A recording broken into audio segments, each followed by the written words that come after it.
The thing about brand is it's not something that happens in a year. It's something that is you can build your brand and you can be doing everything in your power to make sure that it is what you want it to be. And then you can make a mistake and in 10 minutes you flush it all down the drain. It's your reputation. So it's something that is a lifelong thing you need to build on, and it does take a lot of work. Welcome to another episode of the Elite Selling Podcast. We are your hosts, Frankie and Griffin. Today we are joined by a very special guest, our good friend, Mr. Ryan Colpaart. Ryan is the Area Vice President of Enterprise Sales at Teradata. He's held multiple leadership positions at companies like Tableau. And today we are super excited to jump into a topic that has made a big difference in Ryan's career, in his life. We're not going to spoil it. Let's jump right into the episode. Here's Ryan. So Ryan, welcome to the show. We're glad to have you. Appreciate you having me. Very excited to be here with both of you, and hopefully we have a good conversation to help your listeners. We're going to have a great combo. Before we jump into the topic, Ryan, we didn't prep you for this one, but I was curious, what's one of the most exciting things going on in your life today? Oh, well, actually, I don't know when you're going to drop this, but my wife's birthday is tomorrow. And so, you know how that goes. I've got to plan some things and make sure my kids are involved. So she feels special the morning of, and I've got some really fantastic gifts. She's really into sewing right now for some reason. Okay. And so I went on eBay recently. I hope this drops later so she doesn't see this. But yeah, I went on eBay and bought a sewing machine for her. So it should be, and a new Apple Watch. But yeah, exciting times in the Colpaart house. Let's go. Sewing is one of the most... That's a great answer. That's a great answer. Happy birthday to the wifey. I like it. Absolutely. We'll make sure we wait and don't spoil your surprise. So awesome. So jumping into the topic today, Ryan. So building your brand, when we were prepping for this, we all agreed that it's one of the most critical things you can do for your career, internally, externally, and everything that comes with that. So can you share why you personally think it's so important and how it's helped shape your career? Absolutely. Your brand is who you are as an individual. And, I'm personally passionate about it for the same reason that a lot of people are passionate about certain topics in their life. They went through something painful that really hurt them, a lesson that they learned. And that absolutely happened with me with brand. And it was about, I would say, a little over a decade ago. I was in the sales profession, starting off probably 18 months or so in, and doing what all of us tend to do when we start something new and fresh. We get in where our leaders tell us, hey, this is what you need to do to be successful. Make all the calls, be the first in the door, last to leave, make sure your Salesforce hygiene is on point, close business, hit your quotas, all the things that, we believe are what make us successful in the role.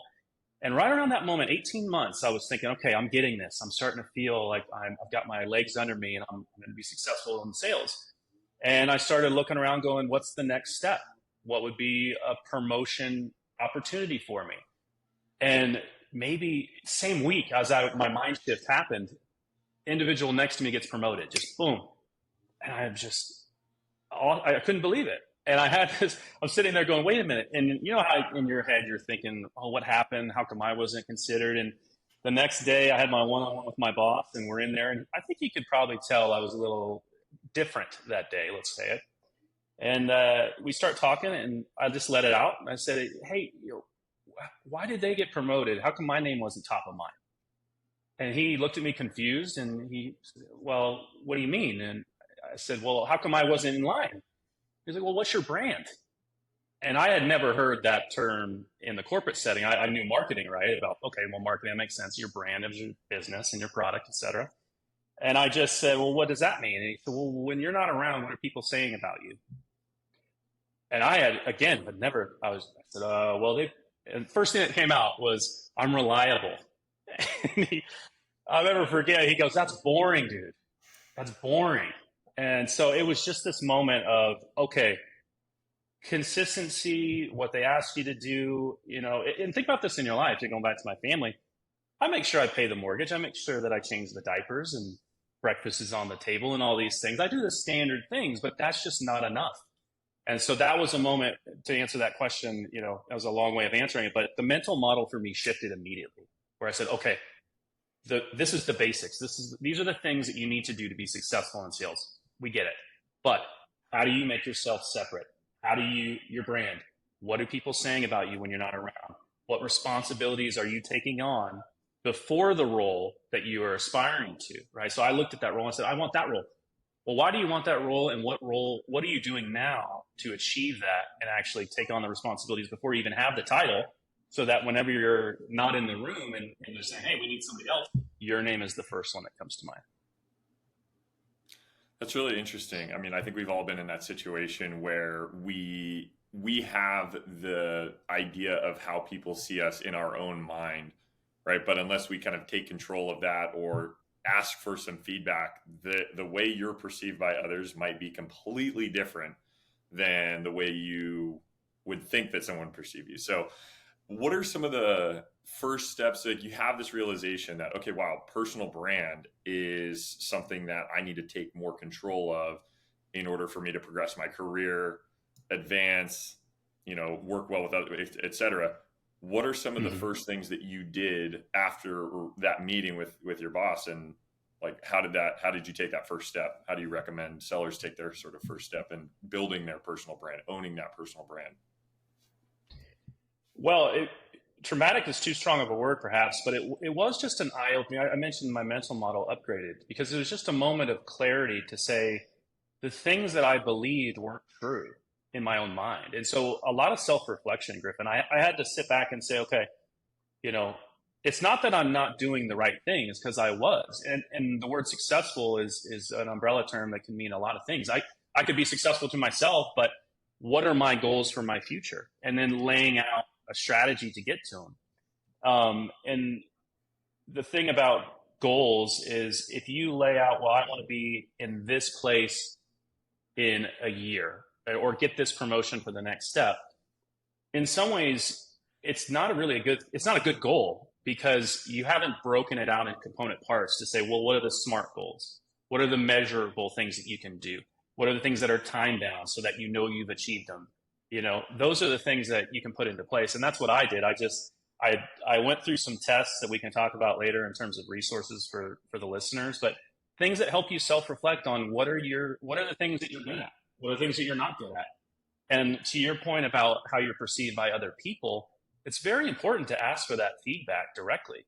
And there is this saying that feedback is a gift, but I do believe it. And there are people who, if you trust them and you've built a relationship with them and you ask humbly and you say, hey, I want to get to this point. What do you think of me? What are the things that I can improve on? They'll tell you directly, and you have to be open to that, and you have to be receptive and say that you appreciate it. And then the really important thing is, once you've worked on those individual traits that perhaps somebody told you that you need to improve upon, make sure that you follow up with that person and say, hey, remember back in February, you mentioned this to me. I really appreciate that feedback. Here are the things that I've done. Here's the steps I've taken. Can we do another review? And perhaps there's something else that I'm not thinking about that's a blind spot that we could throw out there to help. So those are some of the things that I did. The thing about brand is it's not something that happens in a year. It's something that is you can build your brand, and you can be doing everything in your power to make sure that it is what you want it to be. And then you can make a mistake, and in 10 minutes you flush it all down the drain. It's your reputation. So it's something that is a lifelong thing you need to build on, and it does take a lot of work. So to summarize, it's first sort of understanding, doing almost like a self SWOT analysis. Like, what are your strengths? What are your weaknesses? Start there. Second, go seek some feedback from someone that you trust that would give you some honest feedback, right? Implement that feedback, understand that, once you take a look at the strengths and weaknesses, then follow up with maybe that same person or another person. Hey, this is what I've implemented. Have you seen a change? Do you see a change in my brand, right? Or my strengths and weaknesses, et cetera. And then the last piece is, like, you have to be really, really careful with your personal brand, and really take care of it, because there are some common mistakes you can make that might damage it pretty easily. A very good summary. I would just pick up on the third piece around, for some reason, the idea of mentorship. In my position, as you can imagine, a lot of people ask, how do I get a mentor, and what does that look like? And it does come down to some people think that the way to do that and help with your brand is by reaching out to somebody who is in the level that you aspire to and saying, can you be my mentor? Just point blank say that. And I always advise people that it's much better to, if you do see somebody who is good at something, just pinpoint something that maybe is a gap for you individually, but you look at somebody and you say, wow, they're really good at that. That is an opportunity to reach out and break it into that component part of your gap that they're superior to and say, hey, Griffin, I noticed that you're really good on customer calls when they get heated and they're coming at us for something. You are great at just making sure that the situation levels out. They feel like they're heard, and then you respond effectively. I'm not very good at that. What do you do? How do you build that trait and that skill? And then just spend 15 minutes with them. You don't need a half hour recurring meeting. These people are very, very busy, as you can appreciate. And so saying, I just need 15 minutes of your time, they give you that feedback, you take it off, like you said, you take off with it, you integrate that into your workflow, you try and improve, and then you let them know how it works.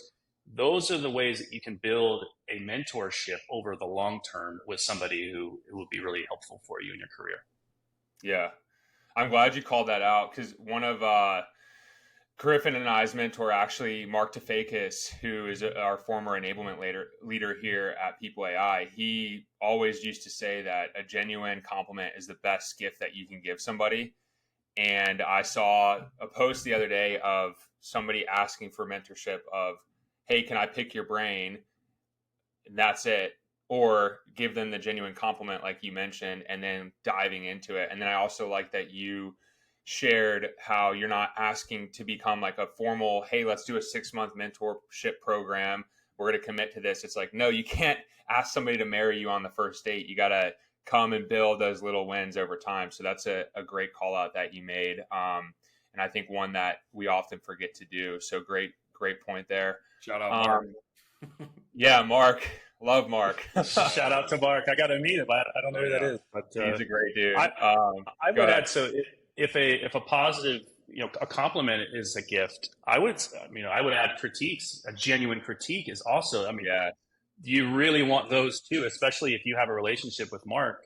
You're going to trust his critique of you. And critique's a strong word, but you know what I mean. It's the things we all know that we're not very good at. I'm not afraid of critiquing. Yeah, good. Sounds like a good guy.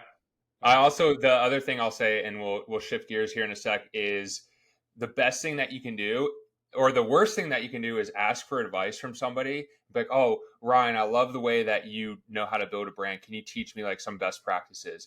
And you spend 15, 30 minutes of your precious time with me, and then you never hear from me again. Like, that's almost the biggest slap in the face that you can make to somebody that gave you the time. But as a leader, you, Ryan, as you're mentoring somebody, the best gift that somebody can give back to you is, hey, I went and implemented this feedback. You're going to feel so good about yourself as a mentor. So such a good 1,000%.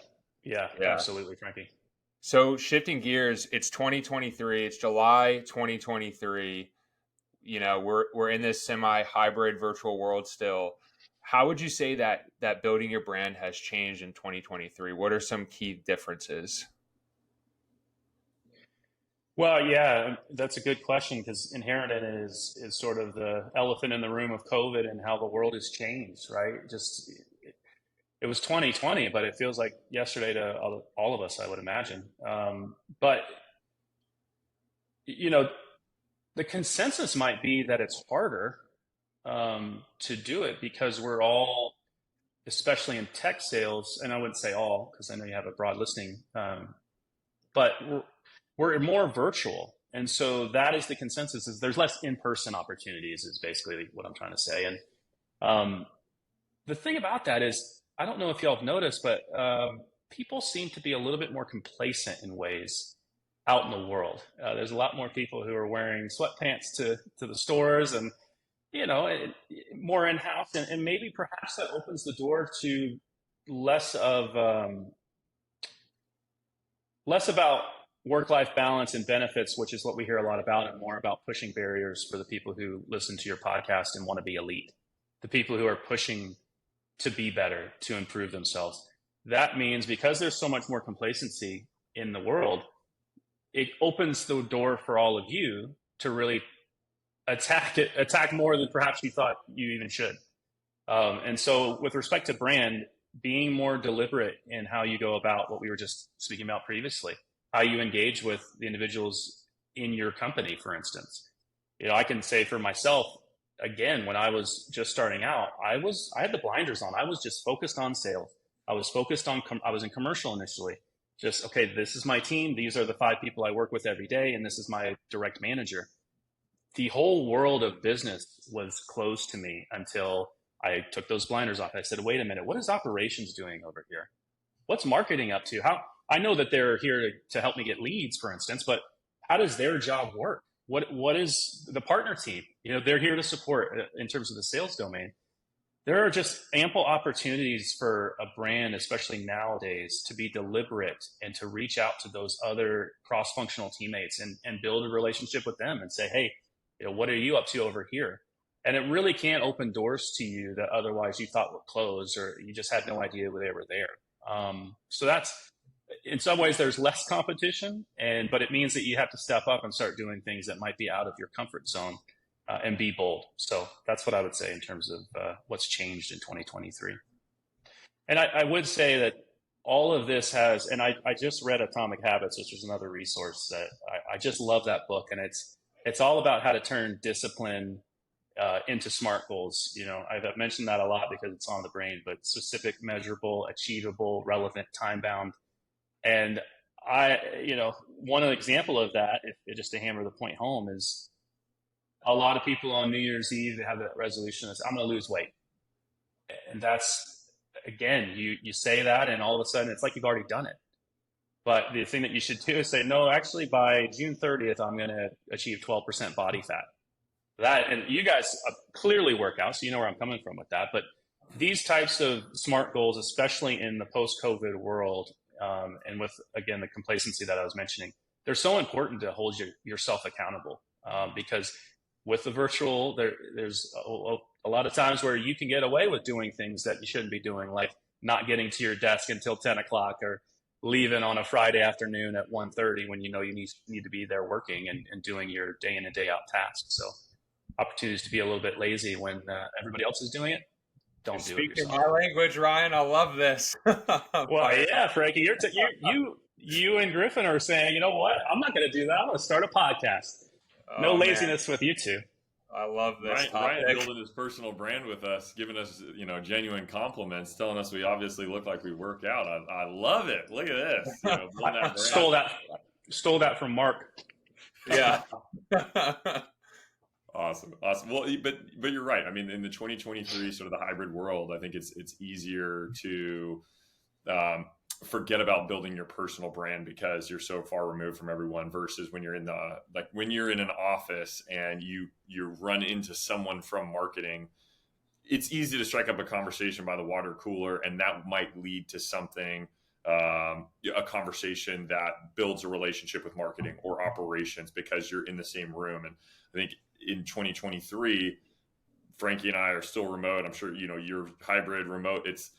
Your point is you need to be more proactive versus in the office, you might have those interactions by chance, but now you need to almost take more control and be proactive and reach out on Slack or whatever internal communication you use and say, look, I want to spend some time understanding your role within the business, what you're focused on, because I'm so focused in my lane.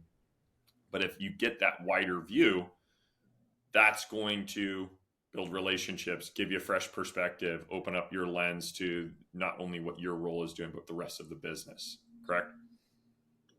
Absolutely. Yeah. And breaking it into, and going back to what Frankie said about following up with somebody, you want to be deliberate. You want to have a process that you're following, and you want to make sure that you know if you were successful or not. And so all of that is similar to your sales process and what you're doing in Salesforce. And every company has a different nuanced view of that sales process, but all of that is just applicable to other parts in your life. And just taking that, hey, this is what I do with my opportunities. Now apply it to your brand and your networking abilities and what you're doing within your own company and say, did I achieve my goals this week based on what I laid out as my strategy? You can do that with anything. So do it with your brand too. So being more proactive about reaching out to others internally in different lines of business, build those relationships, that's one key way to sort of separate your personal brand to build something unique. What have you seen work well for sellers or maybe sales leaders specifically that has helped them build a unique personal brand? Telling the truth, just to cut to the chase. And I don't know why, but that question landed as what are the things you shouldn't do in a Uh-huh. weird way, Yeah. And that's, as I mentioned before, you spend so much time on who you are as a person and hoping that you've hit the mark, but you can flush it pretty quickly. And not so much on the leadership front, because when you get into one thing that comes to mind, it's a small thing, but it seems to stand out to me at this moment. Low integrity actions that, a lot of these things you learn in primary school. We all learn in elementary school what is right, what is wrong. Uh, I don't know why, but expense reports just came to mind. And the thing is, so every company would have a policy. For instance, if you go to dinner and you're traveling, you have a $50 for dinner, right? And I've seen in my career in leadership where somebody would come in and say, "Okay, I went to Subway, $50." And I'm thinking, "Did you order 8 sandwiches? Because it's Subway." And so, Yeah. and these are little self-inflicted wounds because, and I'll be honest with you, it was a moment of, do I address this in my leadership position? Because I saw it and I said, that's not right. And I recall having that conversation and addressing it, saying, "Hey, this isn't right. This is something that we're not going to do here." And that's the thing about your question is what are the things that you can do individually, and following a lot of the things you learn in primary school. Stay out of the gossip mill as much as you can. It's a little bit, as you were mentioning, it's probably harder to do in some respects because it's not the water cooler talk that you have in office. But the other thing is the crowd that you run with. If you look to your left and your right, and at least one of those people isn't better than you, you're probably in the wrong room. So surrounding yourself with individuals and teams and just leaders in your orbit who you look at and you say, "Damn, I would love one day to be like that. What would it take?" And it will rub off on you. I've been very, very lucky in my career to essentially be constantly surrounded by people who are better. And it seeps in. You can't even, in some ways, you can't even take credit for it because it's like, I just learned from the best. How can you take credit for that? I was in the right place at the right time. Those are things, but you can feel pretty quickly, all right, this isn't where I should be, and I need to be surrounded by better people, things like that. Big one is making excuses instead of taking responsibility. Learn that very early on. It's an ego hit when something doesn't go your way in sales, and you say, "Oh well, it was this, it was that, it was the other, it was a customer." It doesn't help you in the long run. So those things, and then just also avoid getting drunk at conferences. I didn't do that, but you know how it is when you're going to go to the conference, and everybody in leadership always tells the whole sales floor, it's like, "Hey, you guys, next week, be on your best behavior. I don't want to hear that you're the topic of conversation on the flight home." Anyway, things like that. We all have those stories of, I worked at Cisco and it was like 20,000 person sales team. And every single year you get like 1 or 2 people that get fired at SKO because of that. You can't get promoted at SKO, but you can get fired. That's the line right there. The infamy. Yes. That's I like that you touched on the expense report thing. That's something that my dad told me right when I was getting into sales. Like one of the first things he mentioned, I was like, "Why are you telling me this?" But then you see it play out throughout your career, and it's easy to do. It's easy to just fake it or whatever you want to say, but like that's not the right thing to do, because where else is that showing up in your life? Where else is that showing up in your career? And it's how the old saying of how you do anything is how you do everything. So it's, where else are you cutting corners with your prospects? Where else are you cutting corners internally? So I love that you brought that up. That's an awesome point, Ryan. You just reminded me, Frankie, on the brand topic where my old manager said, what are people saying about you when you're not in the room?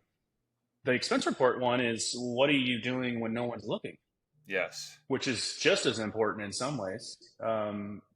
So it's a very small example, but I think it can apply out in others. So You have to steward what you've been given, right? Like you've been given this opportunity at this company, and everybody, I mean, not to go on a tangent, but a lot of people nowadays feel entitled to that they're supposed to be given things in their job. But one of the themes that we've been talking about on today's podcast is that you have to earn everything that you do, and nothing is given to you, and you take full ownership of your life. So, us three are on the same wavelength for sure on that part. And it's everything from how you show up prepared for a customer meeting to how you do your expense report. That is all your brand. So awesome points there. Moving to real quick in reaction to that, Frankie. Yeah, well, go for it. I know we've only got. No, please. Well, I lost my thought, but I think it's basically you. What you get for nothing, you don't really value. And so it goes back to what we were saying about how you can stand out and not be complacent, because you do see in different avenues in social media, people who are, I want a remote job and I want to be able to have my work-life balance be very, very good. And they want the company to give them things. But if those are just handed over to you, then you don't really appreciate all the work that goes into the elbow grease effort of getting better. Sales it's the infinite game in a number of ways. And so if you don't build your skills, the time you spend in roles and that I've spent in roles in my career, I would never trade it for how much I learned just by failing and falling on my face. The story I told at the top, never would trade that. I mean, I would take the promotion in that moment, but actually probably it was not going to be a good thing. And that's happened to me a number of times in my career, where what I thought I wanted in any given moment in time, in retrospect, I'm glad that I didn't get it. I wasn't ready for it. I didn't have the requisite skills for that role.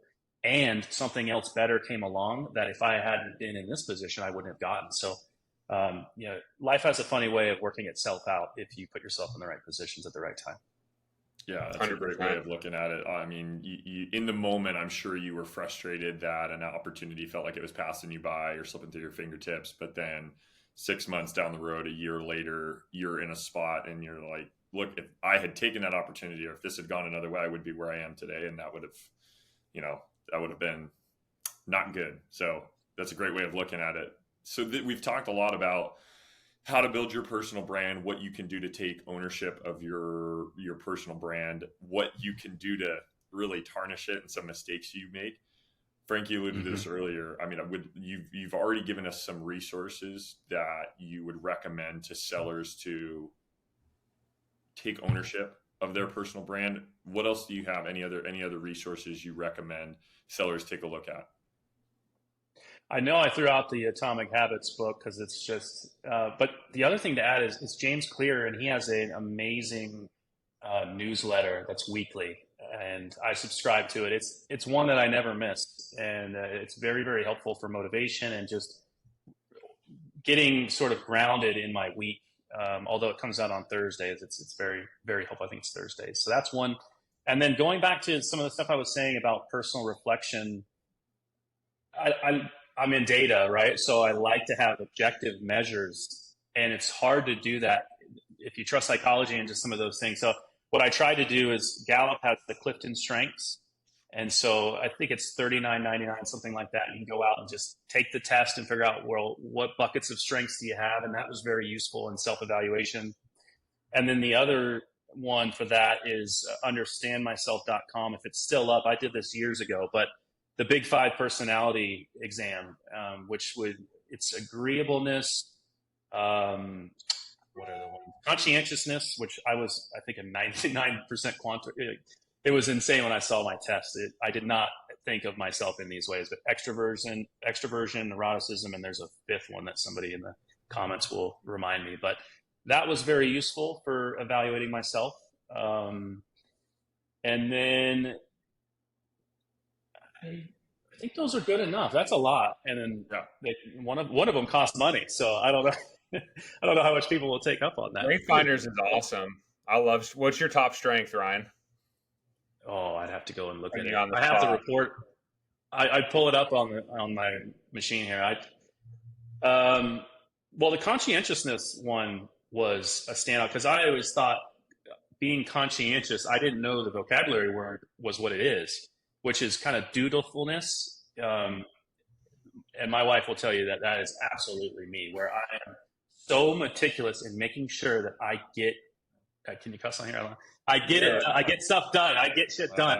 And I make sure if I say I'm going to do something, and this is very important for your brand too. If you tell somebody you're going to do something, you better do it. And I can't sleep if I have something on my to-do list. So that would be the strength. This just turned into an interview. What's your biggest strength? Yeah. What's the thing? I mean, I'm just curious because my wife and I talk about that all the time. My guess, what you have to tell me after the show is you want two of your top strengths are activator and responsibility. You have to go tell me afterwards. But everybody take the Strength Finders test. I think it's only like $30, and you get all sorts of reports afterwards. So it's definitely worth doing. Great. So final question, Ryan. How do you define an elite seller? Define an elite seller. And this is the question that obviously with your podcast, this is the one, right? What's elite? Yeah. Since we talked about COVID, remember there was a lot of docuseries. There was one on Netflix around some guy who was into, I don't know, alligators or whatever, but there was the other one, which was The Last Dance, if you recall, the Michael Jordan documentary about the Bulls. And I was a huge Jordan fan growing up. I played basketball.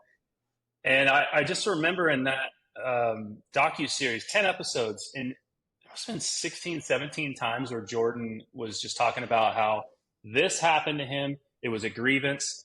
He never let it go. And he just found a way to make it right. And that was just the narrative structure of that entire docuseries, is this guy who, I mean, if you're a LeBron fan, fair enough. If you're a Curry fan, fair enough. But nobody would say that Michael Jordan wasn't essentially the definition of elite in the profession of basketball, as good as it gets. And so when you say, what's the definition of elite in sales, but just in anything, for him, it's never being enough. It's always he always needed to do more. When they asked him about winning the 6th title with the Bulls, and he went out on top, and in some ways it's like, oh man, you did it. You actually got to the championship, the 3rd one in a row, 6 rings, you have the MVP, all of it. Hit the last shot. It couldn't have been better. You write a narrative story in a movie. It's perfect. And the guy says, what do you think about that? I can't let it go. We could have won 7 or more. I can't let it go.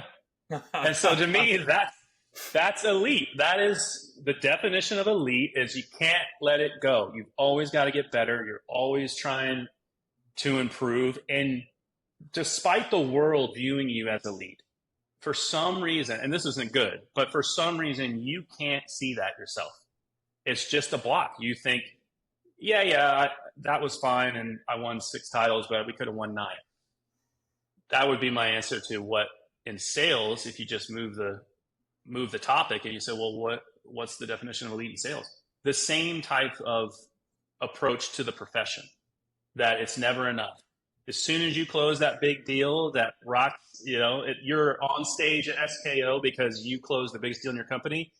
Before you even have a chance to think about it and cash the check, you're going, okay, how do I find growth in this account next year? Immediately. It's just, that's what elite is to me in sales. Preach, man. I'm ready to go. I don't know about you, Griff, but I'm fired up. Let's go. I've seen The Last Dance like 10 times. My wife is over it. She's like, why do you keep watching this? I'm like, because every time I watch it, there's something new that you learn about this guy's work ethic and his approach to his profession. So spot on, Ryan. Appreciate it. 3 times. So you got me beat. But yeah. Every time I'm feeling down, I'll go watch. I think it's episode 9.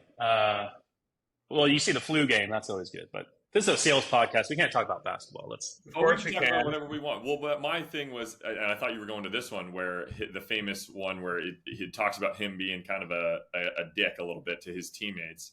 But his response to that was, look, the one thing you can't say about Michael Jordan is he never asked me to do anything that he wouldn't do, or all of it was on the path to winning. So it's like, he was, sometimes a little bit of a, not the best teammate, but we won. Like he wanted us to win, and we won. It worked. Everything it worked. And his competitive drive, I think, is something that all sellers can take a page from.